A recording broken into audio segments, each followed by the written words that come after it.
जी media Punjab TV के सारे दर्शकों को प्यार भरी सत श्री अकाल। अज मैं तुहाडा दोस्त अजीम शेखर तुहाडे नाल दो गल्लां करिए प्रोग्राम के तहत कुछ विचारां करांगे पंजाबी बारे, पंजाब बारे, पंजाबीयत बारे, जिस विच असीं अज एक विशेष मेहमान साडे नाल गल्लां करन लई बुलाए ने कुलवंत ढिल्लों जी। उन्हां नाल विचारां भी करांगे ते जिंदगी दे विच जिवें असीं सब जाणदे हां कि बहुत सारे पहलुआं तो गल्लां हुंदियां उन्हां दे विच अक्सर अड अड नज़रिए तो समाज नूं वेख्या परखिया जांदा है, जिस दे विच कविता भी एक अजिहा माध्यम मन्निया जांदा है कि जिहदे विच लिखण वाला अपनी भी गल करदा है ते समाज नूं एक शीशा भी विखाउंदा है ते उहनूं जाणू करवाउंदा है उस वेले दे हालातां प्रति। कविता बारे एक शेर है कि वक्त ने जो ना कहा वो वक्त सिर करजा रहा, अणकहे नूं कहण वेले उसदा नां कविता पिया। ते इस अणकहे नूं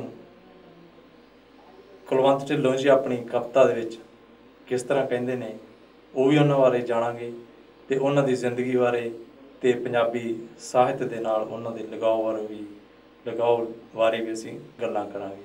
सब तो पहला मैं कुलवंत ढिल्लों जी नूं स्टूडियो विच जी आया कहना।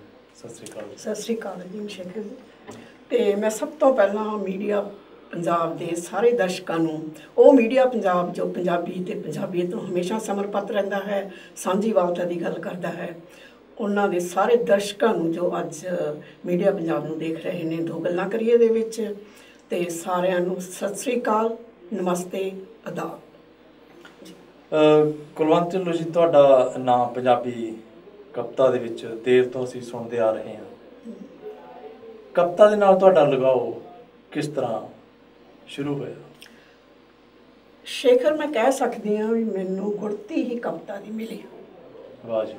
ते मैं उस शहर उस इलाके चों आई हाँ, मेरी परवरिश उस इलाके च हुई है जिथे कहंदे हुंदे सी भी चार इट्टां चक्कीए ते चौथी इट्ट दे थल्ले कवि निकलदा। ते अज कल दे दिनां दे विच एक उत्थों कवि आया ते मैं उसनूं फिर उस बरनाले दे इलाके दा बारे पुछया। वो कहंदा भैन जी भी जिथे तुसीं कहंदे सी ना चार इट्टां पट्टियां तो कवि निकलदा है, अज कल कहंदा ओह हर इट्ट दे उत्ते ही कवि बैठा है। वाह। ते मैं उस शहर बरनाले चों हाँ ते इस बारे ये भी कहा जाता है भी जिहड़ी पंजाबी साहित्य की जिहड़ी उत्थे बनी अकैडमी कह लो जां संस्था कह लो, सब तो पहला बरनाले विच बनी सी। अच्छा। ते इस करके मैनू पंजाबी दे नाल पंजाबीयत दे नाल ते पंजाबी च कविता सुनन नूं पहला बचपन च मिली। फिर मैं जदों मैं उस दौर चों लंघदी सी जिहड़ी साडी वो पहली सभा सी पंजाबी साहित्य सभा सी बरनाले, वो सरजीत सिंह बरनाला, राम स्वरूप अणखी, जगतार, प्रीतम सिंह राही वर्गे सी। ते सानू एक ना साडे जिहड़ा घर आपां कह दिंदे आ डंगरां वाला घर जी, उत्थे सानू बच्चों नूं ना ला दिंदे हुंदे सी बेड़ा तो है ना, बेड़ा छिड़कना ते सानू एक एक दो दो पैसे दे दिंदे गोलियां खाण लई, बाकी सारे निआणे भज जांदे सीगे। ते मैं वो चीथां विच भी देखना भी इन्ना किवें बोल लैंदे आ, ये की गल्लां करदे आ। ते शायद मैनू मतलब वो जिहड़ी अंदर एक किसी गल नूं सुणन दी शिद्दत शुरू तो पैदा हुई है ते कविता राहीं फिर नाल नाल चलदी रही। तुहाडा कहण दा मतलब उस तो बाद मैं स्कूल कॉलेज च गई हाँ, फिर भी मेरा साहित्यकारां नाल ही बहुत पैंदा रहा। वाह, ਇਹਦਾ मतलब कि बहुत पुराना वाह कविता नाल भी ते पंजाबी बोली भाषा नाल भी। ते तुसीं खुली कविता लिखदे हो, मैं जिन्ना तुहानूं पढ़िआ, किस तरह लैंदे हो तुसीं कविता नूं कि कविता तो की भाव तुहाडे दिमाग दे विच आउंदा है?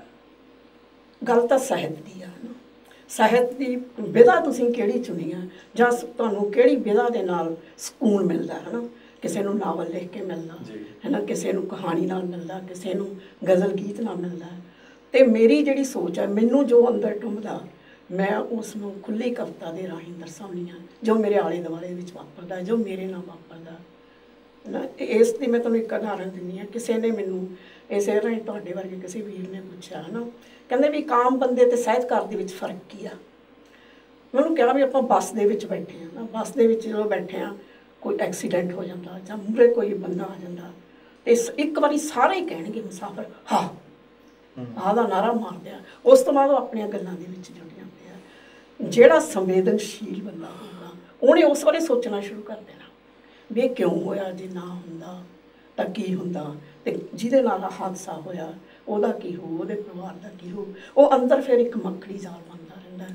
ਜੇ ਉਹ ਚਿੱਤਰਕਾਰ ਹੈ ਉਹਨੇ ਪੇਂਟਿੰਗ ਨਾਲ ਕਰ ਦੇਣਾ, ਨਾਵਲਕਾਰ ਨੇ ਨਾਵਲ ਦੇ ਵਿੱਚ ਕੋਈ ਕਾਂਡ ਪਾ ਦੇਣਾ, ਕਹਾਣੀ ਵਾਲੇ ਨੇ ਕਹਾਣੀ ਲਿਖ ਦੇਣੀ, ਤੇ ਮੇਰੇ ਵਰਗੇ ਨੇ ਕਵਿਤਾ ਲਿਖ ਦੇਣੀ। ਨਹੀਂ, ਤੁਹਾਡੀ ਕਵਿਤਾਵਾਂ ਰਾਹੀਂ ਸੰਵੇਦਨਸ਼ੀਲਤਾ ਸਾਨੂੰ ਅਕਸਰ ਸੁਣਨ ਪੜ੍ਹਨ ਨੂੰ ਮਿਲਦੀ ਰਹਿੰਦੀ ਹੈ। ਮੇਰੇ ਖਿਆਲ ਬਹੁਤ ਸਮਾਂ ਪਹਿਲਾਂ ਤੁਹਾਡੀ ਕਿਤਾਬ ਆਈ ਸੀ ਵਕਤ ਦਿਆਂ ਪੈਰਾਂ 'ਚ, ਹਾਂਜੀ, ਜਿੱਥੋਂ ਤੱਕ ਮੈਨੂੰ ਯਾਦ ਹੈ, ਤੇ ਹੁਣ ਤੱਕ ਉਸ ਤੋਂ ਬਾਅਦ ਕੋਈ ਨਵੀਂ ਕਿਤਾਬ ਨਹੀਂ ਦੇਖਣ ਨੂੰ ਸਾਨੂੰ ਮਿਲੀ। ਕੋਈ ਖਾਸ ਕਾਰਨ ਜਾਂ ਹਾਲੇ ਕਵਿਤਾਵਾਂ ਨਾਲ ਸੰਤੁਸ਼ਟੀ ਨਹੀਂ ਹੋਈ? ਕਵਿਤਾ ਤੁਹਾਡੇ ਤੋਂ ਦੂਰ ਚਲੀ ਗਈ ਜਾਂ ਤੁਸੀਂ ਕਵਿਤਾ ਤੋਂ ਦੂਰ ਚਲੇ ਗਏ? ਨਹੀਂ, ਕਵਿਤਾਵਾਂ ਮੇਰੇ ਕੋਲੇ ਬਹੁਤ ਨੇ। ਕਵਿਤਾਵਾਂ ਦੋ ਵੀ ਛਪ ਸਕਦੀਆਂ ਨੇ, ਪਰ ਕਈ ਵਾਰੀ ਜ਼ਿੰਦਗੀ 'ਚ ਕੋਈ ਇਹੋ ਜਿਹੇ ਹਾਲਾਤ ਹੋ ਜਾਂਦੇ ਨੇ ਵੀ ਤੁਸੀਂ ਉਸ ਨੂੰ ਥੋੜ੍ਹਾ ਜਿਹਾ ਤੁਹਾਨੂੰ ਪਾਸੇ ਰੱਖਣਾ ਪੈਂਦਾ। ਮਤਲਬ ਪਹਿਲ ਹੋਰਾਂ ਪਹਿਲਾਂ ਦਿੱਤੀ ਗਈ, ਤੇ ਇਸ ਕਰਕੇ ਮੇਰੇ ਖਿਆਲ ਵੀ ਇਸ ਸਾਲ ਦੇ ਅਖੀਰ 'ਚ ਮੇਰੀ ਕਿਤਾਬ ਇੱਕ ਹੋਰ ਆ ਜਾਣੀ। ਵਾਹ, ਫਿਰ ਤਾਂ ਮੁਬਾਰਕਾਂ। ਤੁਹਾਡੀ ਕਵਿਤਾ ਨੂੰ ਅਸੀਂ ਪਹਿਲਾਂ ਵੀ ਬਹੁਤ ਮਾਣਦੇ ਹਾਂ ਤੇ ਆਉਣ ਵਾਲੀ ਕਵਿਤਾਵਾਂ ਦੀ ਵੀ ਸਾਨੂੰ ਉਡੀਕ ਰਹੂਗੀ। ਤੇ ਆਮ ਤੌਰ ਤੇ ਹੁੰਦਾ ਹੈ ਕਿ ਸਾਹਿਤ ਦੀ ਵੰਨਗੀ ਤੁਸੀਂ ਕਵਿਤਾ ਹੀ ਕਿਉਂ ਚੁਣਦੇ ਹੋ? ਮੈਂ ਤੁਹਾਨੂੰ ਪਹਿਲਾਂ ਵੀ ਕਿਹਾ ਸੀ ਹੈ ਨਾ, ਤੁਸੀਂ ਲਿਖਦੇ ਹੋ ਹੈ ਨਾ, ਲੋਕਾਂ ਬਾਰੇ ਵੀ ਲਿਖਦੇ ਹੋ, ਪਰ ਜਿਹੜੀ ਤੁਹਾਡੀ ਅੰਦਰਲੀ ਰੂਹ ਦੀ ਸੰਤੁਸ਼ਟੀ ਹੈ ਨਾ, ਮੈਨੂੰ ਹਾਲਾਂ ਮੈਂ ਕੁਝ ਗਜ਼ਲਾਂ ਵੀ ਲਿਖੀਆਂ ਨੇ, ਗੀਤ ਵੀ ਲਿਖੇ ਨੇ, ਪਰ ਮੈਨੂੰ ਖੁੱਲ੍ਹੀ ਕਵਿਤਾ ਲਿਖ ਕੇ ਮੇਰੇ ਅੰਦਰ ਨੂੰ ਸਕੂਨ ਮਿਲਦਾ। ਮੈਨੂੰ ਲੱਗਦਾ ਵੀ ਮੈਂ ਆਪਣੀ ਗੱਲ ਖੁੱਲ੍ਹੀ ਕਵਿਤਾ ਰਾਹੀਂ ਜਾ ਕੇ ਕਹਿ ਸਕਦੀ ਹਾਂ। ਤੇ ਕਵਿਤਾ ਲਿਖਣ ਤੋਂ ਬਾਅਦ ਫਿਰ ਤੁਹਾਨੂੰ ਲੱਗਦਾ ਹੁੰਦਾ ਕਿ ਮੈਂ ਜੋ ਗੱਲ ਕਹਿਣੀ ਚਾਹੁੰਦੀ ਸੀ ਇਸ ਕਵਿਤਾ 'ਚ ਪੂਰੀ ਹੋ ਗਈ? ਇਹ ਮੈਂ ਜਿਹਨੇ ਸੁਣਨਾ ਜਾਂ ਪੜ੍ਹਨਾ ਉਹਦੇ ਵਾਲੇ ਤੇ ਛੱਡ ਗਈ ਹਾਂ। ਤੁਹਾਡੀ ਵੇਦਨਾ ਜਾਂ ਸੰਵੇਦਨਾ ਕਿੱਥੋਂ ਤੱਕ ਸੰਤੁਸ਼ਟ ਹੁੰਦੀ ਹੈ ਉਸ ਕਵਿਤਾ ਲਿਖ ਕੇ? ਮੇਰੇ ਖਿਆਲ ਮੈਨੂੰ ਹੋਰ ਭੜਕਣ ਹੁੰਦੀ ਆ। ਮੈਨੂੰ ਲੱਗਦਾ ਹੁੰਦਾ ਵੀ ਮੈਂ ਸ਼ਾਇਦ ਇਸ ਤੋਂ ਹੋਰ ਵੀ ਵਧੀਆ ਲਿਖ ਸਕਾਂ। ਬਿਲਕੁਲ, ਸ਼ਾਇਦ ਇਹਦਾ ਮਤਲਬ ਕੀ ਕਹੀਏ, ਪਹਿਲੀ ਪਛਾਣ ਹੀ ਲਿਖਣ ਵਾਲੀ ਦੀ ਹੁੰਦੀ ਹੈ ਕਿ ਜਿੰਨਾ ਚਿਰ ਉਹਦੇ ਮਨ ਦੇ ਵਿੱਚ ਭਟਕਣਾ ਤਾਂ ਉਹ ਲਿਖੂ। ਬਿਲਕੁਲ, ਬਹੁਤ ਵਧੀਆ। ਅਸੀਂ ਤੁਹਾਡੀ ਕਵਿਤਾਵਾਂ ਤੋਂ ਇਹ ਭਲੀ ਭਾਂਤ ਸਾਨੂੰ ਜਾਣ ਹੁੰਦਾ, ਤੇ ਹੁਣ ਅਸੀਂ ਚਾਹੁੰਦੇ ਕਿ ਕੋਈ ਵਧੀਆ ਪਿਆਰੀ ਜੀ ਨਜ਼ਮ ਸਾਨੂੰ ਜ਼ਰੂਰ ਸੁਣਾਓ ਇੱਕ। ਮੈਨੂੰ ਲੱਗਦਾ ਸ਼ੇਖਰ ਤੁਸੀਂ ਮੇਰੀਆਂ ਬਹੁਤੀਆਂ ਨਜ਼ਮਾਂ ਤਾਂ ਸੁਣੀਆਂ ਹੀ ਹੋਣੀਆਂ। ਇੱਕ ਮੇਰੇ ਯਾਦ ਹੈ ਕਿ ਬਿੱਲੀ ਵਾਲੀ ਕਵਿਤਾ ਬੜੀ ਵਧੀਆ ਸੀ, ਉਹ ਜ਼ਰੂਰ ਉਹ ਸੁਣਾਓ। ਚਲੋ ਬਿੱਲੀ ਵਾਲੀ ਸੁਣਾ ਦਿੰਦੇ ਹਾਂ। ਹਾਂਜੀ। ਇਹਦੇ 'ਚ ਆਪਾਂ ਨੂੰ ਹੁੰਦਾ ਵੀ ਕਵਿਤਾ ਕਿਉਂ ਲਿਖਦੇ ਹਾਂ, ਹੈ ਨਾ, ਤੇ ਕਿਹੜੀ ਘਟਨਾ ਜਿਹੜੀ ਤੁਹਾਨੂੰ ਮਜਬੂਰ ਕਰਦੀ ਹੈ ਲਿਖਣ ਲਈ। ਇਹ ਮੇਰੀ ਕਵਿਤਾ ਦਾ ਸਿਰਲੇਖ ਵੀ ਇਹੀ ਕਹਿ ਸਕਦੇ ਹਾਂ, ਮੈਨੂੰ ਕਵਿਤਾ ਆਉਂਦੀ ਨਹੀਂ। ਮੈਨੂੰ ਕਵਿਤਾ ਆਉਂਦੀ ਨਹੀਂ। ਵਾਹ। ਮੈਨੂੰ ਕਵਿਤਾ ਆਉਂਦੀ ਨਹੀਂ, ਨਾ ਹੀ ਫੁਰਦੀ ਹੈ। ਮੈਨੂੰ ਕਵਿਤਾ ਆਉਂਦੀ ਨਹੀਂ, ਨਾ ਹੀ ਫੁਰਦੀ ਹੈ, ਕਵਿਤਾ ਤਾਂ ਬਣ ਜਾਂਦੀ ਹੈ। ਜਦੋਂ ਬਿੱਲ, ਕਿਸ਼ਤਾਂ, ਬੱਚਿਆਂ ਦੀਆਂ ਫੀਸਾਂ ਤੇ ਘਰ ਦੇ ਖਰਚੇ ਤੋਂ ਬਾਅਦ ਕੰਮ ਤੇ ਜਾਣ ਲੱਗਿਆਂ ਮੇਰੇ ਪਤੀ ਦੀ ਜੇਬ ਵਿੱਚ ਬੱਸ ਕਿਰਾਏ ਲਈ 65 ਦੀ ਜਗ੍ਹਾ 60 ਪੈਨੀਆਂ ਹੀ ਨਿਕਲਦੀਆਂ ਹਨ। ਦੋਸਤੋ, ਉਦੋਂ ਮੈਨੂੰ ਕਵਿਤਾ ਆਉਂਦੀ ਨਹੀਂ, ਨਾ ਹੀ ਫੁਰਦੀ ਹੈ, ਕਵਿਤਾ ਤਾਂ ਬਣ ਜਾਂਦੀ ਹੈ। ਜਦੋਂ ਮੇਰੀ ਗੁਆਂਢਣ ਦੱਸਦੀ ਹੈ ਕਿ ਵਿਆਹ ਤੇ ਲਏ ਕਰਜ਼ੇ ਦੀ ਕਿਸ਼ਤ ਪਰਸੋਂ ਸ਼ੁਰੂ ਹੋਣੀ ਹੈ, ਜਦੋਂ ਮੇਰੀ ਗੁਆਂਢਣ ਦੱਸਦੀ ਹੈ ਕਿ ਵਿਆਹ ਤੇ ਲਏ ਕਰਜ਼ੇ ਦੀ ਕਿਸ਼ਤ ਪਰਸੋਂ ਸ਼ੁਰੂ ਹੋਣੀ ਹੈ ਤੇ ਉਸਦੀ ਧੀ ਅਟੈਚੀ ਚੁੱਕ ਕੇ ਘਰ ਪਰਤ ਆਈ ਹੈ, ਤੇ ਉਸਦੀ ਧੀ ਅਟੈਚੀ ਚੁੱਕ ਕੇ ਘਰ ਪਰਤ ਆਈ ਹੈ, ਤਦ ਮੈਨੂੰ ਕਵਿਤਾ ਆਉਂਦੀ ਨਹੀਂ, ਨਾ ਹੀ ਫੁਰਦੀ ਹੈ। ਦੋਸਤੋ, ਕਵਿਤਾ ਤਾਂ ਬਣ ਜਾਂਦੀ ਹੈ। ਜਦੋਂ ਆਪਣੀ ਬੱਚੀ ਦੇ ਮਾਸੂਮ ਚਿਹਰੇ ਵੱਲ ਤੱਕਦੀ ਹਾਂ, ਜਦੋਂ ਮੈਂ ਆਪਣੀ ਬੱਚੀ ਦੇ ਮਾਸੂਮ ਚਿਹਰੇ ਵੱਲ ਤੱਕਦੀ ਹਾਂ ਤੇ ਉਸਦੀ ਭਰ ਜਵਾਨੀ ਨੂੰ ਤੇ ਸਾਹਮਣੇ ਕੈਨਵਸ ਤੇ ਪਏ ਇੱਕ ਗ੍ਰੀਟਿੰਗ ਕਾਰਡ ਨੂੰ ਜੋ ਮੇਰੀ ਇੱਕ ਦੋਸਤ ਨੇ ਉਸਦੇ ਜਨਮ ਦਿਨ ਤੇ ਦਿੱਤਾ ਸੀ। ਰੱਬ ਕਰੇ ਤੈਨੂੰ ਕਵਿਤਾ ਨਾ ਲਿਖਣੀ ਪਵੇ।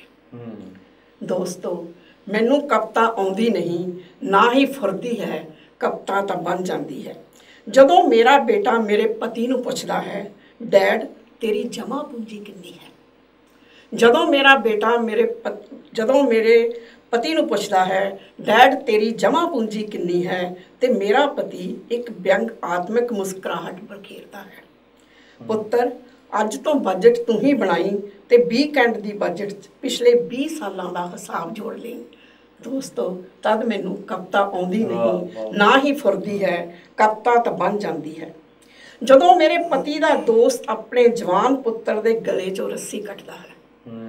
ਜਦੋਂ ਮੇਰੇ ਪਤੀ ਦਾ ਦੋਸਤ ਆਪਣੇ ਜਵਾਨ ਪੁੱਤਰ ਦੇ ਗਲੇ 'ਚੋਂ ਰੱਸੀ ਕੱਟਦਾ ਹੈ ਕਿਉਂਕਿ ਜਾਤ ਪਾਤ ਦੇ ਭੰਬਲ ਭੂਸੇ ਨੇ ਉਸ ਦੇ ਸੁਹਿਰਦ ਇਸ਼ਕ 'ਤੇ ਡਾਕਾ ਮਾਰ ਲਿਆ ਸੀ, ਤਦ ਮੈਨੂੰ ਦੋਸਤੋ ਕਵਿਤਾ ਆਉਂਦੀ ਨਹੀਂ, ਨਾ ਹੀ ਫੁਰਦੀ ਹੈ, ਕਵਿਤਾ ਤਾਂ ਬਣ ਜਾਂਦੀ ਹੈ। ਜਦੋਂ ਮੇਰੇ ਗੁਆਂਢੀ ਗੋਰੇ ਦੀਆਂ ਬਿੱਲੀਆਂ ਮੇਰੇ ਬੈਕ ਗਾਰਡਨ 'ਚ ਬੀਜੇ ਗੇਂਦੇ ਦੀ ਮਿੱਟੀ ਫਰੋਲ ਰਹੀਆਂ ਹੁੰਦੀਆਂ ਨੇ ਤੇ ਉਹ ਦੋਵੇਂ ਮੀਆਂ ਬੀਬੀ ਖਚਰੀ ਦੀ ਹਾਸੀ ਖਲੇਰ ਰਹੇ ਹੁੰਦੇ ਨੇ, ਤਦ ਮੈਨੂੰ ਕਵਿਤਾ ਆਉਂਦੀ ਨਹੀਂ, ਨਾ ਹੀ ਫੁਰਦੀ ਹੈ। ਦੋਸਤੋ, ਕਵਿਤਾ ਤਾਂ ਬਣ ਹੀ ਜਾਂਦੀ ਹੈ। ਵਾਹ ਵਾਹ ਵਾਹ, ਬਹੁਤ ਸੋਹਣੀ ਨਜ਼ਮ ਹੈ ਜੀ, ਦਿਲ ਨੂੰ ਐ ਛੂਹ ਕੇ ਲੰਘਣ ਵਾਲੀ। ਤੁਸੀਂ ਲੰਮੇ ਸਮੇਂ ਤੋਂ ਨਾ ਪੰਜਾਬੀ ਸਾਹਿਤ ਦੇ ਨਾਲ ਵਾਬਸਤਾ ਹੋ ਗਏ। ਹਾਂਜੀ।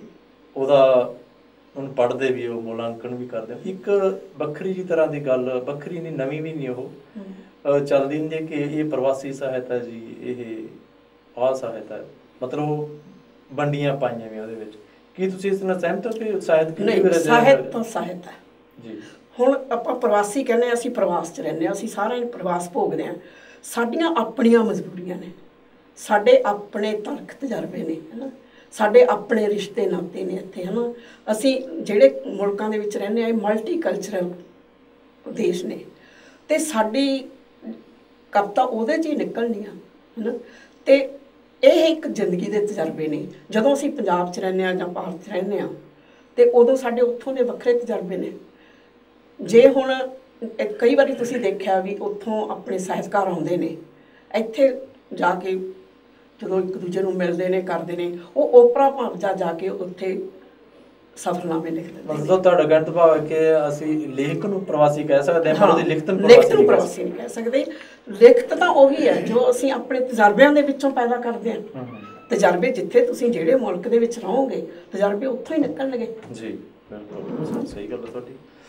ਅਤੇ ਹੁਣ ਪ੍ਰਵਾਸ 'ਚ ਰਹਿ ਕੇ ਤੁਹਾਨੂੰ ਲੱਗਦਾ ਕਿ ਬੜੀਆਂ ਸਭਾਵਾਂ ਬਣੀਆਂ ਨੇ, ਬੜੇ ਸਮਾਗਮ ਹੁੰਦੇ ਨੇ, ਅਤੇ ਉਹ ਪੰਜਾਬੀ ਸਾਹਿਤ ਦਾ ਕੁਛ ਸਵਾਰ ਵੀ ਰਹੇ ਨੇ ਜਾਂ ਇੱਕ ਦੂਜੇ ਦੀ ਢੂਈ ਖੁਰਕਣ ਵਾਲੀ ਗੱਲ ਆ? ਨਹੀਂ, ਇਹ ਜਿਹੜੀਆਂ ਸਭਾਵਾਂ ਨੇ ਨਾ, ਉਹ ਤਾਂ ਸਾਡੇ ਜਿਹੜੇ ਕਹਿੰਦੇ ਹੁੰਦੇ ਕੁਦਰਤੀ ਜੀਨ ਕਹਿ ਲਓ ਅੰਦਰ ਸਾਡੇ, ਹੈ ਨਾ। ਉਹ ਤਾਂ ਤੁਸੀਂ ਕਿਸੇ ਵੀ ਮੁਲਕ 'ਚ ਹੋ, ਕਿਸੇ ਵੀ ਮੁਲਕ ਦੀ ਸੁਭਾਅ ਦੇਖ ਲਓ, ਪੰਜਾਬ ਦੀਆਂ ਦੇਖ ਲਓ, ਉੱਥੇ ਵੀ ਕਿਤੇ ਵੀ ਦੇਖ ਲਓ, ਉਹ ਤਾਂ ਜਿਹੜੇ ਕਹਿੰਦੇ ਹੁੰਦੇ ਕੁੱਕੜ ਖੰਭੀ ਦੀ ਰਹਿਣੀ ਆ, ਹੈ ਨਾ। ਪਰ ਜੇ ਇੱਥੇ ਆ, ਸਾਡਾ ਇੱਕ ਮਿਲਣ ਦਾ ਜ਼ਰੀਆ ਵੀ ਆ। ਅਸੀਂ ਦੋਸਤ ਮਿੱਤਰ ਉੱਦਾਂ ਆਪਣੇ ਕੰਮਾਂ ਕਾਰਾਂ 'ਚ ਥੋੜ੍ਹੀ ਮਿਲ ਸਕਦੇ। ਜੇ ਅਸੀਂ ਅੱਜ ਆਪਾਂ ਨੂੰ ਇੱਥੇ ਸਾਨੂੰ ਬੁਲਾਇਆ ਗਿਆ ਹੈ ਨਾ, ਇੱਕ ਇਹ ਸਾਡਾ ਆਪਸ ਦੇ ਵਿੱਚ ਮਿਲਣ ਦਾ ਜ਼ਰੀਆ, ਹੈ ਨਾ। ਅਸੀਂ ਇਸ ਗੱਲ ਨੂੰ ਮੁੱਖ ਰੱਖੋ। ਬਾਕੀ ਤਾਂ ਜਿਹੜੀਆਂ ਸਾਡੀਆਂ ਅੰਦਰਲੀਆਂ ਕੁਰੀਤੀਆਂ ਨੇ, ਉਹ ਤਾਂ ਕਹਿੰਦੇ ਹੁੰਦੇ ਨੇ ਨਾਲ ਦੀ ਨਾਲ ਹੀ ਜਾਣੀਆਂ ਨੇ, ਪਰ ਉਹਨਾਂ ਗੱਲਾਂ ਵੱਲ ਮੇਰੇ ਖਿਆਲ ਬਹੁਤਾ ਧਿਆਨ ਦੇਣ ਦੀ ਲੋੜ ਨਹੀਂ ਜੇ ਤੁਸੀਂ ਸੁਹਿਰਦ ਸਾਹਿਤ ਨੂੰ ਜਾਂ ਪੰਜਾਬੀਅਤ ਨੂੰ ਪਿਆਰ ਕਰਦੇ ਹੋ। ਨਹੀਂ, ਮੇਰਾ ਥੋੜ੍ਹਾ ਜਿਹਾ ਹੋਰ ਐਂਗਲ ਤੋਂ ਇਸ ਗੱਲ ਕਰਨ ਦਾ ਮਤਲਬ ਕਿ ਇਸ ਨਾਲ ਆਪਾਂ ਸਾਹਿਤ ਦਾ ਵੀ ਕੁਛ ਸਵਾਰ ਰਹੇ ਹਾਂ ਜਾਂ ਸਵਾਰ ਨੇ। ਹੁਣ ਆਪਣਾ ਕਿੰਨਾ ਸਾਹਿਤ ਲਿਖਿਆ ਜਾ ਰਿਹਾ ਜੀ, ਹੈ ਨਾ। ਹੁਣ ਸ਼ੇਖਰ ਹੈ, ਸ਼ੇਖਰ ਨੇ ਆ ਕੇ ਇੱਥੋਂ, ਤੁਸੀਂ ਵੀ ਇੱਕ ਸਭਾ ਦੇ ਸਕੱਤਰ ਹੋ ਪੰਜਾਬੀ ਸਾਹਿਤ ਮੰਚ ਕਲਾ ਦੇ, ਹੈ ਨਾ। ਅਤੇ ਸਾਡੇ ਵਿੱਚ ਉਦੋਂ ਇੱਕ ਉਤਸ਼ਾਹ ਪੈਦਾ ਹੁੰਦਾ ਜਦੋਂ ਅਸੀਂ ਪ੍ਰੋਗਰਾਮ ਕਰਨੇ ਨੇ, ਤਾਂ ਉਸ ਲਈ ਸਾਨੂੰ ਸੋਚਣਾ ਵੀ ਪੈਂਦਾ, ਪੜ੍ਹਨਾ ਵੀ ਪੈਂਦਾ, ਲਿਖਣਾ ਵੀ ਪੈਂਦਾ। ਪਰ ਜੇ ਸਵਾਰਨ ਵਾਲੀ ਗੱਲ ਮੈਨੂੰ ਤੁਹਾਡੀ ਕੋਈ ਬਹੁਤੀ ਉਹ ਨਹੀਂ ਲੱਗੀ। ਸਵਾਰਾਂਗੇ ਤਾਂ ਅਸੀਂ ਆਪਣੀਆਂ ਲਿਖਤਾਂ ਵਿੱਚ ਹੀ। ਹਰ ਇੱਕ ਚੀਜ਼, ਹਰ ਇੱਕ ਗੱਲ ਦਾ ਕੋਈ ਮਕਸਦ ਹੁੰਦਾ, ਹਰ ਇੱਕ ਗੱਲ ਦੀ ਇੱਕ ਮਨਸ਼ਾ ਹੁੰਦੀ ਹੈ। ਲਿਖਣ ਵਾਲੇ ਦੇ ਵੀ ਹੁੰਦਾ ਕਿ ਜੇ ਮੈਂ ਇਹ ਕਵਿਤਾ ਲਿਖੀ ਹੈ, ਇਹ ਚਲੋ ਮੈਂ ਆਪਣੀ ਸੰਤੁਸ਼ਟੀ ਤਾਂ ਕਰਦਾ ਹੀ ਹਾਂ ਜਾਂ ਕਰਦੀ ਹਾਂ, ਅਤੇ ਇਹ ਕਿਸੇ ਹੋਰ ਦਾ ਵੀ ਕੁਝ ਸਵਾਲ ਸਕਦੀ ਹੈ। ਸਾਹਿਤ ਦਾ ਇਹ ਮਕਸਦ ਵੀ ਹੁੰਦਾ ਕਿ ਉਹ ਸਮਾਜ ਦਾ ਵੀ ਕੁਝ ਸੁਧਾਰ ਕਰ ਸਕੇ ਜਾਂ ਉਹਦੇ 'ਚ ਕੋਈ ਇਸ ਤਰ੍ਹਾਂ ਦੀ ਹਿਲਜੁਲ ਕਰ ਸਕੇ ਜੋ ਲਿਖਣ ਵਾਲੇ ਦੀ ਮਨਸ਼ਾ ਹੁੰਦੀ ਹੈ। ਇਹ ਕਿੱਥੋਂ ਤੱਕ ਗੱਲ ਠੀਕ ਹੈ ਜਾਂ ਉਹ ਕਾਮਯਾਬ ਹੋ ਸਕਦੀ ਗੱਲ? ਪਹਿਲੀ ਗੱਲ ਤਾਂ ਜਿਹੜੀ ਹੈ ਉਹ ਸਾਨੂੰ ਇਹ ਹੈ ਵੀ ਸਾਹਿਤ ਤੁਹਾਡਾ ਲਿਖਿਆ, ਕੋਈ ਵੀ ਜਿਹੜੀ ਤੁਸੀਂ ਲਿਖੀ ਆ, ਵੀ ਉਹਨੂੰ ਪੜ੍ਹਦਾ ਕੌਣ ਹੈ। ਜੇ ਅਸੀਂ ਲਿਖਦੇ ਹਾਂ ਸਾਨੂੰ ਉਹ ਪਾਠਕ ਵੀ ਪੈਦਾ ਕਰਨੇ ਪੈਣੇ ਆ। ਜੇ ਅਸੀਂ ਪਾਠਕ ਹੀ ਨਹੀਂ ਪੈਦਾ ਕਰਾਂਗੇ ਸਾਡੇ ਕੱਲ੍ਹ ਨੂੰ ਆਪਣੇ ਬੱਚੇ ਹੀ ਨਹੀਂ ਪੜ੍ਹਨਗੇ ਆਪਣੀਆਂ ਲਿਖਤਾਂ ਨੂੰ ਹੈ ਨਾ। ਜੇ ਅਸੀਂ ਉਹਨਾਂ ਨੂੰ ਇਨਕਰੇਜ ਕਰਾਂਗੇ, ਜਿਵੇਂ ਅੱਜ ਕੱਲ੍ਹ ਹੈ ਆਪਣੇ ਉੱਥੇ ਇੰਗਲੈਂਡ ਦੇ ਵਿੱਚ ਹੀ ਦੇਖ ਲਓ ਤੁਸੀਂ, ਨਵੇਂ ਬੱਚੇ ਆਉਂਦੇ ਨੇ ਹੈ ਨਾ, ਉਹਨਾਂ ਨੂੰ ਕੋਈ ਪਲੇਟਫਾਰਮ ਨਹੀਂ ਮਿਲਦਾ ਹੈ ਨਾ। ਅਤੇ ਉਹਨਾਂ ਨੂੰ ਸਾਨੂੰ ਜਿਹੜੇ ਪਹਿਲਾਂ ਸਥਾਪਿਤ ਲੇਖਕ ਨੇ ਜਾਂ ਸਭਾਵਾਂ ਨੇ, ਉਹਨਾਂ ਦਾ ਇਹ ਕੰਮ ਹੈ ਵੀ ਉਹਨਾਂ ਨੂੰ ਤੁਸੀਂ ਅੱਗੇ ਲੈ ਕੇ ਆਓ, ਤਾਂ ਕਿ ਜੋ ਅਸੀਂ ਪੰਜਾਬੀ ਦੀ ਗੱਲ ਕਰਦੇ ਹਾਂ ਉਹ ਪੰਜਾਬੀ ਦੀ ਗੱਲ ਮੁੱਕੇ ਨਾ। ਜੇ ਅਸੀਂ ਆਪਣੀਆਂ ਇਹੋ ਕੁੱਕੜ ਖਿੰਮੀਆਂ ਦੇ ਵਿੱਚ ਰਲੇ ਰਹਾਂਗੇ, ਅਸੀਂ ਨਾ ਤਾਂ ਕੋਈ ਨਵੇਂ ਪਾਠਕ ਪੈਦਾ ਕਰ ਸਕਦੇ ਹਾਂ ਅਤੇ ਨਾ ਹੀ ਨਵੇਂ ਹੋਰ ਜਿਹੜੇ ਬੱਚੇ ਨੇ ਲਿਖਣਾ ਚਾਹੁੰਦੇ ਆ ਉਹਨਾਂ ਨੂੰ ਅਸੀਂ ਅੱਗੇ ਲਿਆ ਸਕਦੇ ਹਾਂ। ਕਈ ਬਹੁਤ ਸਾਰੀਆਂ ਗੱਲਾਂ ਆਉਂਦੀਆਂ ਪੰਜਾਬੀ ਬੋਲੀ ਬਾਰੇ, ਪੰਜਾਬੀ ਭਾਸ਼ਾ ਬਾਰੇ, ਤਾਂ ਆਮ ਤੌਰ 'ਤੇ ਕਈ ਵਾਰੀ ਗੱਲ ਉੱਪਰਦੀ ਹੈ ਕਿ ਜੀ ਹੁਣ ਇਹਨੂੰ ਖਤਰਾ ਹੈ, ਇੰਨੇ ਚਿਰ 'ਚ ਇਹ ਖਤਮ ਹੋ ਜਾਣੀ, ਹੁਣ 50 ਸਾਲਾਂ ਨੂੰ ਹੋ ਜਾਣੀ ਆ, ਯੂਨੈਸਕੋ ਦੀ ਰਿਪੋਰਟ ਆ, ਫਲਾਣੇ ਦੀ ਰਿਪੋਰਟ ਹੈ। ਤੁਹਾਨੂੰ ਕੀ ਲੱਗਦਾ ਕਿ ਇਹ ਗੱਲਾਂ ਕਿੱਥੋਂ ਤੱਕ ਠੀਕ ਨੇ, ਜਾਂ ਇਹ ਜੇ ਖਤਰਾ ਮੰਨ ਵੀ ਸਕਦੇ ਹਾਂ ਅਸੀਂ, ਤਾਂ ਅਸੀਂ ਆਪ ਦੇ ਲੈਵਲ 'ਤੇ ਜਾਂ ਕੀ ਕਰ ਸਕਦੇ ਹਾਂ ਇਹਨੂੰ ਵੀ ਕਿ ਪੰਜਾਬੀ ਕਦੇ ਵੀ ਨਾ ਮਰੇ? ਉਹੀ ਜੋ ਜੇ ਅਸੀਂ ਕਿਸੇ ਵੀ ਸੰਸਥਾ ਦੇ ਨਾਲ ਜੁੜੇ ਹਾਂ ਜਾਂ ਗੁਰਦੁਆਰਿਆਂ ਦੀਆਂ ਸੰਸਥਾਵਾਂ ਨੇ ਹੋਰ ਹੈ ਨਾ, ਉਹਨਾਂ ਦੇ ਵਿੱਚ ਪੰਜਾਬੀ ਜਿਹੜੀ ਕਿ ਅੱਜ ਕੱਲ੍ਹ ਪੜ੍ਹਾਈ ਵੀ ਜਾਂਦੀ ਹੈ ਨਾ। ਪੰਜਾਬੀ ਜਿੰਨੇ ਆਪਣੇ ਬੱਚੇ ਨੇ ਹੁਣ ਕਿੰਨੇ ਪਹਿਲਾਂ ਜਦੋਂ ਮੈਂ ਆਈ ਅੱਜ ਤੋਂ 40 ਸਾਲ ਪਹਿਲਾਂ, ਉਦੋਂ ਕੋਈ ਸਕੂਲ ਹੁੰਦਾ ਹੀ ਨਹੀਂ ਸੀ ਪੰਜਾਬੀ ਬਾਰੇ। ਅਤੇ ਮੈਂ ਨਰਸਰੀ ਦੇ ਵਿੱਚ ਪੜ੍ਹਾਉਣ ਲੱਗੀ, ਨਰਸਰੀ ਦੇ ਵਿੱਚ ਲੱਗੀ ਤਾਂ ਸਾਡੇ ਜਿਹੜੇ ਬੱਚੇ ਸੀ ਛੋਟੇ, ਉਹ ਘਰਾਂ 'ਚ ਪੰਜਾਬੀ ਬੋਲਦੇ ਸੀ, ਅਤੇ ਪਰ ਜਿਹੜੇ ਉੱਥੇ ਜਾ ਕੇ ਉਹਨਾਂ ਨੂੰ ਨਾ ਇੰਗਲਿਸ਼ ਸਮਝ ਆਉਂਦੀ ਸੀ ਅਤੇ ਟੀਚਰਾਂ ਨੂੰ ਉਹਨਾਂ ਦੀ ਪੰਜਾਬੀ ਸਮਝ ਨਹੀਂ ਸੀ ਆਉਂਦੀ। ਅਤੇ ਉਸ ਵੇਲੇ ਮੈਂ ਥੋੜ੍ਹਾ ਜਿਹਾ ਕੰਮ ਕੀਤਾ ਵੀ ਜਿਹੜੇ ਟੀਚਰਸ ਸੀਗੇ, ਜਿਹੜੇ ਬੇਸਿਕ ਗੱਲਾਂ ਸੀਗੀਆਂ, ਖਾਣਾ ਪੀਣਾ, ਉੱਠਣਾ ਬਹਿਣਾ ਰੋਣਾ ਹੈ ਨਾ, ਉਹ ਟੀਚਰਾਂ ਨੂੰ ਉਹ ਕੀਤਾ। ਅਤੇ ਮੈਂ ਉੱਥੋਂ ਦੇ ਪੁਲਿਸ ਵਾਲਿਆਂ ਨੂੰ ਵੀ ਪੰਜਾਬੀ ਪੜ੍ਹਾਈ ਆ 2 ਸਾਲ, ਇਸ ਕਰਕੇ ਵੀ ਜਿਹੜੀ ਉੱਥੇ ਕਮਿਊਨਿਟੀਜ਼ ਨੇ ਜ਼ਿਆਦਾ ਆਪਣੇ ਏਸ਼ੀਅਨਸ ਨੇ ਹੈ ਨਾ। ਇਸ ਕਰਕੇ ਇਹ ਨਹੀਂ ਵੀ ਇੱਕ ਬੰਦੇ ਦਾ ਜਾਂ ਇੱਕ ਸਾਹਿਤਕਾਰ ਦਾ ਕੰਮ ਹੈ, ਇਹ ਸਾਰਿਆਂ ਦਾ ਵੀ ਅਸੀਂ ਪੰਜਾਬੀ ਨੂੰ ਕਿੱਥੋਂ ਤੱਕ ਪ੍ਰਫੁੱਲਤ ਕਰ ਸਕਦੇ ਹਾਂ, ਕਿੱਥੋਂ ਤੱਕ ਸਮਝਾ ਸਕਦੇ ਹਾਂ।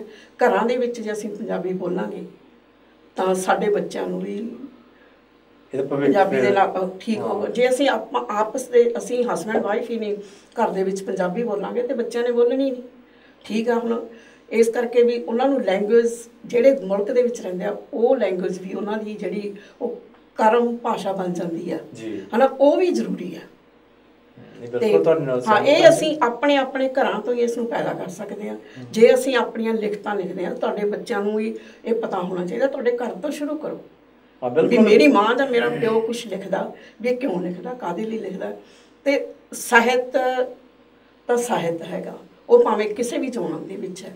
ਜੇ ਅਸੀਂ ਹੁਣ ਮੈਂ ਥੋੜ੍ਹਾ ਜਿਹਾ ਸੋਚਦੀ ਸੀਗੀ ਜਿਹੜੀਆਂ ਅਸੀਂ ਸਭਾਵਾਂ ਨੇ ਹੈ ਨਾ, ਅਸੀਂ ਆਪਣੀਆਂ ਜਿਹੜੀਆਂ ਰਚਨਾਵਾਂ ਨੇ, ਜਾਂ ਤੁਸੀਂ ਲੈ ਲਓ ਵੀ 10 ਕਵਿਤਾਵਾਂ ਨੇ, ਤੇਰੀਆਂ ਹੋਈਆਂ, ਮੇਰੀਆਂ ਹੋਈਆਂ, ਕਿਸੇ ਦੀਆਂ ਹੋਈਆਂ, ਉਹਨੂੰ ਅਸੀਂ ਟਰਾਂਸਲੇਟ ਕਰਕੇ ਆਪਣੇ ਬੱਚਿਆਂ ਤੱਕ ਪਹੁੰਚਾਉਣਾ ਸ਼ੁਰੂ ਕਰੀਏ। ਐਟਲੀਸਟ ਉਹਨਾਂ ਨੂੰ ਇਹ ਪਤਾ ਲੱਗੂ ਵੀ ਸਾਡਾ ਵਿਰਸਾ ਤਾਂ ਹੈਗਾ ਨਾ, ਇਹ ਸਾਡੀ ਸੋਚ ਹੈ। ਬਿਲਕੁਲ ਨਹੀਂ, ਤੁਹਾਡੇ ਨਾਲ ਸਹਿਮਤ ਹਾਂ ਕਿ ਚਲੋ ਸਰਕਾਰਾਂ ਦਾ ਆਪਦੇ ਲੈਵਲ 'ਤੇ ਕਰਨ ਚਾਹੇ ਨਾ ਕਰਨ, ਉਹਨਾਂ ਦੇ ਹੋਰ ਗੱਲਾਂ ਬਾਤਾਂ ਹੁੰਦੀਆਂ, ਪਰ ਸਾਡਾ ਨਿੱਜੀ ਤੌਰ 'ਤੇ ਵੀ ਇਹ ਫਰਜ਼ ਬਣਦਾ ਕਿਉਂਕਿ ਅਸੀਂ ਪੰਜਾਬ 'ਚ ਜੰਮੇ ਹਾਂ, ਪਲੇ ਹਾਂ, ਉਹ ਤਾਸੀਰ ਸਾਡੇ ਅੰਦਰ ਆ, ਅਸੀਂ ਉਹਨੂੰ ਕਿਵੇਂ ਬਰਕਰਾਰ ਰੱਖਣਾ। ਮੈਂ ਕਈ ਇਹੋ ਜਿਹੇ ਸਾਹਿਤਕਾਰ ਫੈਮਲੀਆਂ 'ਚ ਵੀ ਦੇਖਿਆ, ਲਿਖਦੇ ਹਾਂ ਅਸੀਂ ਪੰਜਾਬੀ ਦੀ ਗੱਲ ਕਰਦੇ ਹਾਂ, ਪਰ ਉਹ ਘਰ ਦੇ ਵਿੱਚ ਪੰਜਾਬੀ ਆਪਣੇ ਬੱਚਿਆਂ ਨਾਲ ਬੋਲਦੇ ਹੀ ਨਹੀਂ। ਹਾਂਜੀ, ਇਹ ਸਮੱਸਿਆ ਹੈਗੀ ਹੈ, ਸਮੱਸਿਆ ਹੈਗੀ। ਹਾਂਜੀ, ਅਤੇ ਕੁਲਵੰਤ ਜੀ ਹੁਣ ਅਸੀਂ ਚਾਹੁੰਦੇ ਕਿ ਇੱਕ ਛੋਟੀ ਜਿਹੀ ਨਜ਼ਮ ਸਾਨੂੰ ਪਲੀਜ਼ ਹੋਰ ਸੁਣਾਓ, ਅਤੇ ਅਸੀਂ ਕਿਸੇ ਹੋਰ ਅੰਗ ਤੋਂ ਤੁਹਾਡੀ ਕਵਿਤਾ ਦੇ ਜਾਣ ਹੋਣਾ ਚਾਹੁੰਦੇ ਹਾਂ। ਮੈਂ ਨਾ ਆਪਣੇ ਅੱਜ ਕੱਲ੍ਹ ਜਿਵੇਂ ਸਟੂਡੈਂਟਸ ਆਉਂਦੇ ਨੇ, ਹਾਂਜੀ, ਸਾਰੇ ਮੁਲਕਾਂ ਦੇ ਵਿੱਚ ਵਿਦਿਆਰਥੀ ਆ ਰਹੇ ਨੇ, ਮੈਂ ਉਹਨਾਂ 'ਚ ਜਿਹੜੀਆਂ ਆਪਣੀਆਂ ਬੀਬੀਆਂ, ਕੁੜੀਆਂ, ਭੈਣਾਂ ਛੋਟੀਆਂ ਆਉਂਦੀਆਂ ਨੇ ਹੈ ਨਾ, ਉਹਨਾਂ ਦੀ ਮਜਬੂਰੀ 'ਤੇ ਕੁਛ ਲਿਖਿਆ ਸੀ ਵੀ ਉਹਨਾਂ ਨੂੰ ਮਾਂ-ਬਾਪ ਭੇਜ ਦਿੰਦੇ ਨੇ, ਬੜੇ ਖੁਸ਼ ਹੁੰਦੇ ਨੇ ਵੀ ਮੇਰੀ ਧੀ ਉੱਥੇ ਪੜ੍ਹਦੀ ਆ, ਪਰ ਜੋ ਉਹਨਾਂ ਨੂੰ ਔਕੜਾਂ ਆਉਂਦੀਆਂ ਨੇ, ਜੋ ਇੱਥੇ ਆਉਂਦਾ ਉਸ 'ਤੇ ਮੈਂ ਇੱਕ ਕਵਿਤਾ ਲਿਖੀ ਹੈ। ਮਾਂ ਕੱਲ੍ਹ ਤੇਰਾ ਫੋਨ ਆਇਆ, ਮਾਂ ਕੱਲ੍ਹ ਤੇਰਾ ਫੋਨ ਆਇਆ, ਹੰਝੂ ਤੂੰ ਵੀ ਅੰਦਰ ਕੀਤੇ ਤੇ ਮੈਂ ਵੀ ਡਕਾਰ ਲਏ। ਤੂੰ ਕਿਹਾ ਕਿਵੇਂ ਹੈ ਪੁੱਤ, ਤੂੰ ਕਿਹਾ ਕਿਵੇਂ ਹੈ ਪੁੱਤ, ਮਾਂ ਮੈਂ ਕੀ ਦੱਸਦੀ, ਧੂਏ ਤੇ ਪੱਥਰ ਦੇ ਸ਼ਹਿਰ 'ਚ ਸੁੰਨਸਾਨ ਇਕਲਾਪੇ ਦਾ ਹਾਲ।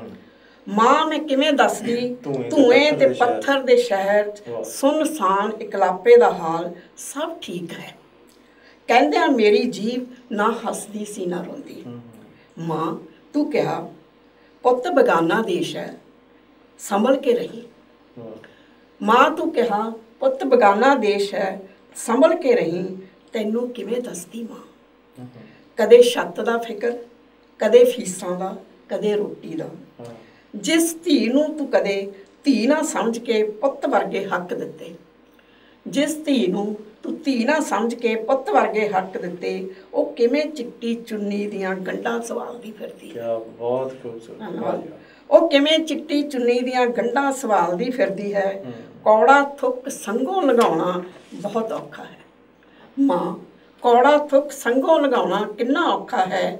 ਮਾਂ ਤੇਰੀ ਧੀ ਜਾਣ ਗਈ ਹੈ। ਮੀਚੀ ਦੰਦਰੀਲ ਕਿਵੇਂ ਖੋਲਦੀ ਮਾਂ ਸਵਾਲ ਤੇ ਮੇਰੀ ਹਥੇਲੀ 'ਚ ਗੁੰਮ ਨੇ। ਮੀਚੀ ਦੰਦਰੀਲ ਕਿਵੇਂ ਖੋਲਦੀ ਮਾਂ ਸਵਾਲ ਤੇ ਮੇਰੀ ਹਥੇਲੀ 'ਚ ਗੁੰਮ ਨੇ। ਹਰ ਮੁਲਕ ਸੱਭਿਆਚਾਰ ਤੇ ਸਮਾਜਿਕ ਢਾਂਚੇ ਲਈ। ਹਰ ਮੁਲਕ ਸੱਭਿਆਚਾਰ ਤੇ ਸਮਾਜਿਕ ਢਾਂਚੇ ਲਈ ਕੀ ਦੱਸਾਂ ਮਾਂ ਮੁੱਠੀ 'ਚੋਂ ਰੇਤ ਅਜੇ ਕਿਰਦੀ ਨਹੀਂ। ਕਣ ਕਣ ਨੂੰ ਸਾਂਭ ਰਹੀ ਹਾਂ ਕਣ ਕਣ ਨੂੰ ਸਾਂਭ ਰਹੀ ਹਾਂ। ਵਾਹ ਬਹੁਤ ਵਧੀਆ। ਬਹੁਤ ਮਨ ਲੱਗਦੀ ਹੈ ਕਵਿਤਾ ਤੁਹਾਡੀ। ਧੰਨਵਾਦ ਸ਼ੇਖਰ। ਤੇ ਕਵਿਤਾ ਦੀ ਗੱਲ ਕਰਦੇ ਨਾ ਬੜੇ ਸਵਾਲ ਮਨ ਦੇ ਵਿੱਚ ਆਉਂਦੇ ਆ ਤੇ ਬਹੁਤ ਕੁਝ ਚਾਹੁੰਦੇ ਕਿ ਅਸੀਂ ਕਿਉਂਕਿ ਤੁਹਾਡਾ ਲੰਬਾ ਤਜਰਬਾ ਹੈ ਇਸ ਬਾਰੇ। ਆਮ ਤੌਰ ਤੇ ਕਿਹਾ ਜਾਂਦਾ ਕਿ ਜੀ ਜੇ ਕਿਸੇ ਨਵੀਂ ਕਿਤਾਬ ਆਵੇ ਨਾ ਤਾਂ ਉਦੋਂ ਕਹਿੰਦੇ ਆ ਕਿ ਜੀ ਇਹ ਵੀ ਚਲੋ ਪੰਜਾਬੀ ਮਾਂ ਬੋਲੀ ਦੀ ਸੇਵਾ ਕਰ ਰਿਹਾ। ਇਹ ਤੋਂ ਕੀ ਭਾਵ ਹੁੰਦਾ? ਮਾਂ ਬੋਲੀ ਦੀ ਸੇਵਾ ਮੇਰੇ ਖਿਆਲ ਦੇ ਵਿੱਚ ਮਤਲਬ ਮੇਰਾ ਕਹਿਣ ਮੈਂ ਹੋਰ ਸਪਸ਼ਟ ਕਰ ਦੇਣਾ ਥੋੜ੍ਹਾ ਜਿਹਾ ਕਿ ਆਪਾਂ ਕਹਿ ਦਿੰਦੇ ਹਾਂ ਕਿ ਮਾਂ ਬੋਲੀ ਦੀ ਸੇਵਾ ਵਿੱਚ ਇਹਨੇ ਹਿੱਸਾ ਪਾਇਆ ਕਿ ਉਹ ਜਿਹੜਾ ਸਾਹਿਤਾ ਉਹ ਇਹ ਹੁੰਦਾ ਕਿ ਇਹਨੂੰ ਜ਼ਿਆਦਾ ਲੋਕ ਪੜ੍ਹਨਗੇ ਤਾਂ ਮਾਂ ਬੋਲੀ ਦੀ ਸੇਵਾ ਹੋਗੀ। ਨਹੀਂ ਉਹ ਜਦੋਂ ਅਸੀਂ ਮੈਂ ਪਹਿਲਾਂ ਵੀ ਇਹੀ ਗੱਲ ਕਹਿ ਚੁੱਕੀ ਹਾਂ ਵੀ ਅਸੀਂ ਲਿਖ ਲੈਂਦੇ ਹਾਂ ਲਿਖ ਕੇ ਰੱਖ ਲੈਂਦੇ ਹਾਂ ਨਾ। ਪਰ ਅਸੀਂ ਇਹ ਦੇਖਣਾ ਵੀ ਜੇ ਤੇਰੀ ਕਿਤਾਬ ਪਈ ਹੈ ਜੇ ਉਹ 4 ਵਧੀਆ ਬੰਦਿਆਂ ਦੇ ਹੱਥ 'ਚ ਆ ਗਈ ਜਿਹੜਾ ਉਹਨੂੰ ਸਮਝਦਾ ਜਿਹੜਾ ਤੇਰੀ ਕਈ ਗੱਲ ਨੂੰ ਸਮਝਣ ਦਾ ਹੀਆਂ ਕਰਦਾ ਹੈ ਉਹਨੇ 10 ਬੰਦਿਆਂ ਨੂੰ ਅੱਗੇ ਪੜ੍ਹਾਵੇ। ਕਿ ਮੈਂ ਨਾ ਲਿਖਦੀ ਘੱਟ ਹੈ ਪਰ ਮੈਂ ਪੜ੍ਹਦੀ ਬਹੁਤ ਜ਼ਿਆਦਾ। ਉਹ ਸਾਨੂੰ ਪਤਾ ਤੁਸੀਂ ਗਿਣਤੀ 'ਚ ਨਹੀਂ ਪੈਂਦੇ। ਹਾਂਜੀ ਮੈਂ ਪੜ੍ਹਦੀ ਜ਼ਿਆਦਾ ਹਾਂ ਤੇ ਮੈਨੂੰ ਇਹ ਵੀ ਜੇ ਮੈਨੂੰ ਕਿਸੇ ਦੀ ਕੋਈ ਮਾੜੀ ਜਿਹੀ ਵੀ ਚੀਜ਼ ਵਧੀਆ ਲੱਗੀ ਹੈ ਨਾ ਮੈਂ ਘੱਟੋ ਘੱਟ 10 ਬੰਦਿਆਂ ਨੂੰ ਜ਼ਰੂਰ ਪੜ੍ਹਾਵਾਂ। ਇਹ ਤਾਂ ਹੈ ਨਾ। ਇਸ ਕਰਕੇ ਉਹਨੂੰ ਇੱਕ ਜਾਗ ਲਾਉਣ ਵਾਲੀ ਗੱਲ ਕਰਦੀ ਹੈ। ਜੇ ਅਸੀਂ ਲਿਖ ਕੇ ਜਾਗ ਨਹੀਂ ਲਾ ਸਕਦੇ ਤਾਂ ਫਿਰ ਉਹ ਆਪਣੀਆਂ ਅਲਮਾਰੀਆਂ 'ਚ ਜਾਂ ਫਿਰ ਉਹ ਕਹਿੰਦੇ ਹੁੰਦੇ ਆ ਰਿਉੜੀਆਂ ਵਾਂਗੂ ਵੰਡ ਕੇ ਤਾਂ ਕੋਈ ਸੇਵਾ ਇੱਕ ਹੋਰ ਵੀ ਹੈ ਕਿ ਪੰਜਾਬੀ ਦੇ ਵਿੱਚ ਨਾ ਪ੍ਰਕਾਸ਼ਨਾਂ ਦੀ ਬੜੀ ਗੱਲ ਆਮ ਤੌਰ 'ਤੇ ਉੱਭਰਦੀ ਹੈ ਕਿ ਜੀ ਕਵਿਤਾ ਦੀ ਕਿਤਾਬ ਤਾਂ ਖਾਸ ਕਰਕੇ ਹੋਰ ਵੀ ਜਿਹੜੀ ਪੰਜਾਬੀ 'ਚ ਕਿਤਾਬਾਂ ਛਪਦੀਆਂ ਉਹ ਵਿਕਦੀਆਂ ਨਹੀਂ ਪਰ ਉਹ ਫਿਰ ਵੀ ਲੋਕਾਂ ਤੋਂ ਇੰਨੇ ਪੈਸੇ ਲੈ ਕੇ ਛਾਪਦੇ ਆ ਉਦੋਂ ਘੱਟ ਸਮਝੌਤਾ ਵੀ ਨਹੀਂ ਕਰਦੇ। ਅਤੇ ਖਬਰਾਂ ਵੀ ਪੜ੍ਹਦੀਆਂ ਜੀ ਬਠਿੰਡੇ ਦੀ ਸੀਗੀ ਖਬਰ ਕਿ ਉੱਥੇ ਜੀ ਇੰਨੇ ਲੱਖ ਦੀਆਂ ਵਿਕੀਆਂ 30 ਲੱਖ ਦੀਆਂ ਵਿਕੀਆਂ 70 ਲੱਖ ਦੀਆਂ ਵਿਕੀਆਂ ਪਰ ਫਿਰ ਵੀ ਇਹ ਸ਼ਿਕਾਇਤ ਰਹਿੰਦੀ ਹੈ ਕਿ ਜੀ ਪਾਠਕ ਨਹੀਂ ਮਿਲਦੇ। ਇਹ ਕਿੱਥੋਂ ਕੁ ਤੱਕ ਗੱਲ ਜਾਇਜ਼ ਹੈ ਜਾਂ ਆਪਾਂ ਬਲਬੂਸੇ 'ਚ ਪਾਉਣ ਵਾਲੀ ਹੈ? ਪਾਠਕ ਮੇਰੇ ਖਿਆਲ ਤਾਂ ਪੈਦਾ ਕਰਨੇ ਪੈਂਦੇ ਆ। ਮਤਲਬ ਤੁਹਾਡਾ ਕਹਿਣ ਦਾ ਕਿ ਤੁਹਾਡੀ ਰਚਨਾ ਪਾਠਕ ਪੈਦਾ ਕਰਦੀ ਹੈ? ਨਹੀਂ ਤੁਸੀਂ ਮੇਰੇ ਖਿਆਲ ਜੇ ਤੁਹਾਡੇ 'ਚ ਦਾਣੇ ਆ ਨਾ ਤੁਹਾਡੇ 'ਚ ਕਣ ਹੈ ਜੇ ਇੱਕ ਬੰਦੇ ਨੇ ਪੜ੍ਹ ਕੇ ਦੂਜੇ ਨੂੰ ਨਾ ਦੱਸਿਆ ਜਾਂ 4 ਬੰਦਿਆਂ ਨੂੰ ਨਾ ਦੱਸਿਆ ਤਾਂ ਨਾ ਆਪਣੇ ਲਿਖਣ ਦਾ ਫਾਇਦਾ ਹੋ ਫਿਰ ਤਾਂ ਆਪਾਂ ਕਿਤਾਬਾਂ ਕਿ ਜਾਂ ਤਾਂ ਅਲਮਾਰੀਆਂ ਦਾ ਸ਼ਿੰਗਾਰ ਬਣਦੀਆਂ ਨੇ। ਅਤੇ ਪਰ ਹੁਣ ਅਸੀਂ ਮੁਲਕਾਂ ਇਹੋ ਜਿਹਿਆਂ ਦੇ ਵਿੱਚ ਰਹਿੰਦੇ ਹਾਂ ਸਾਨੂੰ ਮਿਹਨਤ ਇੰਨੀ ਕਰਨੀ ਪੈਂਦੀ ਆ। ਆਪਣੇ ਕੋਲ ਹਰੇਕ ਹੀ ਕਹਿੰਦਾ ਮੇਰੇ ਕੋਲ ਟਾਈਮ ਨਹੀਂ ਪਰ ਟਾਈਮ ਮੇਰੇ ਖਿਆਲ ਦੇ ਵਿੱਚ ਜੇ ਤੁਹਾਡੀ ਲਗਨ ਹੈ ਤੁਹਾਡਾ ਸ਼ੌਂਕ ਹੈ ਟਾਈਮ ਤੁਸੀਂ ਆਪਣੇ ਆਪ ਕੱਢੋਗੇ। ਉਹ ਤਾਂ ਠੀਕ ਹੈ ਕਿ ਜ਼ਿੰਦਗੀ ਜਿਹੜੀ ਬਹੁਤ ਹੁਣ ਤੇਜ਼ ਹੋਈ ਵੀ ਹੈ।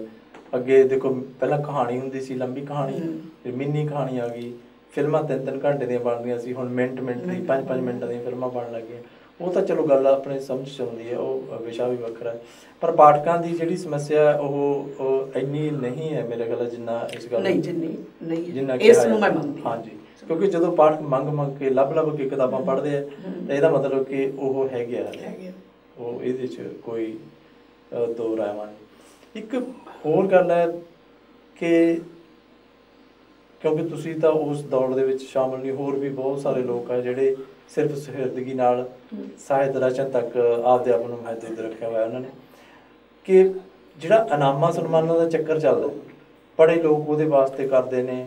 ਤੁਸੀਂ ਬੜਾ ਕੁਛ ਆਪਦੀ ਜ਼ਿੰਦਗੀ 'ਚ ਵੇਖਿਆ, ਉਹਨਾਂ ਲੋਕਾਂ ਨੂੰ ਵੀ ਮਿਲੇ ਹੋ, ਜਾਣਦੇ ਹੋ, ਜਿਹੜੇ ਵੱਡੇ ਨਾਮ ਵੀ ਲਏ ਆ ਉਹਨਾਂ ਨੇ।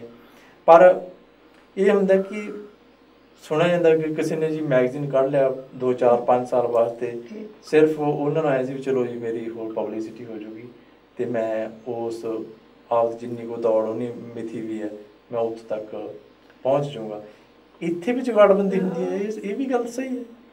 ਹਾਲਾਂਕਿ ਸਾਹਿਤ ਨੂੰ ਇੱਕ ਬੜਾ ਪਵਿੱਤਰ ਤੌਰ 'ਤੇ ਮੰਨਿਆ ਜਾਣਾ ਚਾਹੀਦਾ। ਉਹ ਜਿਸ ਤਰ੍ਹਾਂ ਨਾ ਅੱਜ ਕੱਲ੍ਹ ਹਰ ਇੱਕ ਚੀਜ਼ ਦਾ ਮੰਡੀਕਰਨ ਹੋਇਆ ਪਿਆ ਨਾ, ਫਿਰ ਤੁਸੀਂ ਲਿਹਾਜ਼ਾਂ ਭੁੱਲਦੇ ਹੋ।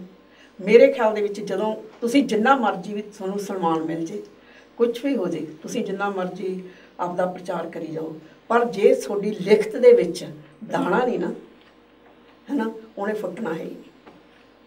ਦੋ ਚਾਰ ਬੰਦੇ ਗੱਲਾਂ ਕਰਨਗੇ, 2 4 ਮਹੀਨਿਆਂ ਦੀ ਗੱਲ ਹੋ, ਉਦੋਂ ਬਾਅਦ ਉਹਨੂੰ ਕੋਈ ਜਾਣਦਾ ਹੀ ਨਹੀਂ।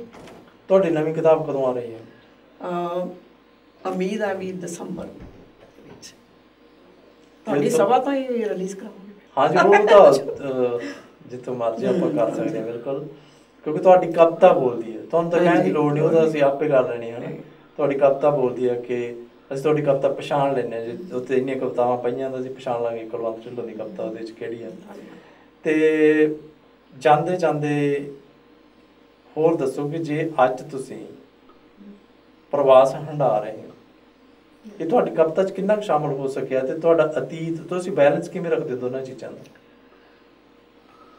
ਤੁਸੀਂ ਹੁਣ ਦੇਖ ਲਿਆ, ਮੇਰੀ ਪਹਿਲੀ ਕਵਿਤਾ ਵੀ ਇੱਥੋਂ ਦੀ ਜੋ ਸਾਨੂੰ ਮੁਸ਼ਕਲਾਂ ਪੇਸ਼ ਆਉਂਦੀਆਂ ਨੇ ਜਾਂ ਹਰ ਇੱਕ ਦੀ ਜੋ ਮਜਬੂਰੀ ਹੈ, ਅਤੇ ਜੇ ਅੱਜ ਜੇ ਤੁਸੀਂ ਅਤੀਤ ਨੂੰ ਵੀ ਕਦੇ ਨਹੀਂ ਭੁਲਾ ਸਕਦੇ, ਪਰ ਜੇ ਤੁਹਾਡੇ ਆਲੇ ਦੁਆਲੇ ਜੋ ਗੁਜ਼ਰਦਾ ਤੁਸੀਂ ਉਦੋਂ ਵੀ ਅੱਖਾਂ ਮੀਚ ਨਹੀਂ ਸਕਦੇ, ਕੰਨਾਂ ਨੂੰ ਬੋਲੇ ਨਹੀਂ ਕਰ ਸਕਦੇ।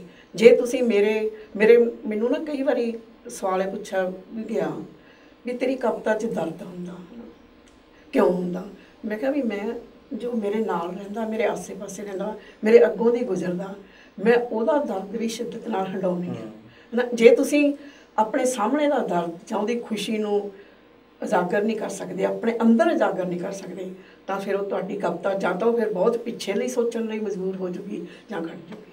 ਮੇਰੇ ਖਿਆਲ ਹੈ ਕਿਸੇ ਸ਼ਾਇਰ ਮਨ ਦੀ ਖੂਬਸੂਰਤੀ ਵੀ ਇਸੇ 'ਚ ਹੀ ਹੈ ਕਿ ਉਹ ਦੂਜਿਆਂ ਦੇ ਦਰਦ ਨੂੰ ਵੀ ਆਪਣੇ 'ਚੋਂ ਵੇਖਦਾ ਅਤੇ ਉਹਦੀ ਕਵਿਤਾ ਨੂੰ ਵੀ ਇਹ ਚੀਜ਼ ਖੂਬਸੂਰਤ। ਉਹੀ ਆਪਾਂ ਤਾਂ ਹੀ ਕਹਿੰਦੇ ਨੇ ਨਾ ਵੀ ਜਦੋਂ ਆਪਾਂ ਕੁਛ ਵੀ ਕ੍ਰੀਏਟਿਵ ਕਰਦੇ ਹਾਂ, ਅੰਦਰ ਇੱਕ ਮੱਕੜੀ ਜਾਲ ਬਣਦਾ ਜੀ, ਹੈ ਨਾ। ਉਹ ਮੱਕੜੀ ਜਾਲ ਹੈ, ਜਿੰਨਾ ਚਿਰ ਤੁਸੀਂ ਉਹਨੂੰ ਅੰਦਰੋਂ ਕੱਢਣਾ, ਇਹ ਜਨਮ ਪੀੜਾ ਵਾਲੀ ਗੱਲ ਹੀ ਹੁੰਦੀ ਹੈ। ਜਦੋਂ ਤੁਸੀਂ ਕੱਢ ਕੇ ਨਾ, ਜੇ ਤਾਂ ਉਹ ਖੂਬਸੂਰਤੀ ਹੈ ਉਸ ਦੇ ਵਿੱਚ ਨਾ, ਤਾਂ ਉਹ ਖਿਲਰੂਗੀ। ਜੇ ਨਹੀਂ ਖੂਬਸੂਰਤੀ ਤਾਂ ਤੁਹਾਡੇ ਅੰਦਰ ਹੀ ਕੋਈ ਉਹ ਚਿੰਨ੍ਹ ਨਹੀਂ ਲੱਗੇ।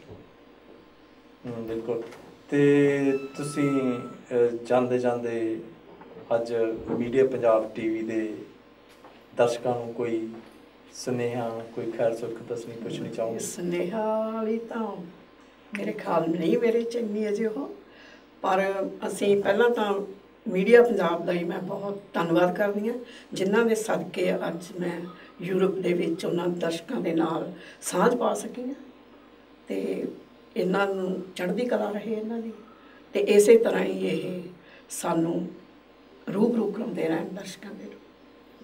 ਬਹੁਤ ਭੈਣ ਜੀ ਕੁਲਵੰਤ ਢਿੱਲੋਂ ਜੀ, ਬਹੁਤ ਤੁਹਾਡੀ ਮਿਹਰਬਾਨੀ, ਬਹੁਤ ਸ਼ੁਕਰੀਆ ਤੁਸੀਂ ਸਟੂਡੀਓ 'ਚ ਆਏ ਅਤੇ ਤੁਹਾਡੀ ਕਵਿਤਾ ਤੋਂ ਜਾਣੂ ਹੋਏ, ਤੁਹਾਡੇ ਵਿਚਾਰਾਂ ਤੋਂ, ਤੁਹਾਡੇ ਮਨ ਦੀਆਂ ਗੱਲਾਂ ਅਸੀਂ ਦਰਸ਼ਕਾਂ ਨਾਲ ਸਾਂਝੀਆਂ ਕਰ ਸਕੇ ਹਾਂ, ਸਾਡੇ ਧੰਨਵਾਦ। ਅਤੇ ਇਸੇ ਦੇ ਨਾਲ ਹੀ ਅਸੀਂ ਅੱਜ ਦਾ 2 ਗੱਲਾਂ ਕਰੀਏ ਪ੍ਰੋਗਰਾਮ ਦੇ ਵਿੱਚ ਤੁਹਾਡੇ ਤੋਂ ਆਗਿਆ ਲੈਂਦੇ ਹਾਂ ਜੀ।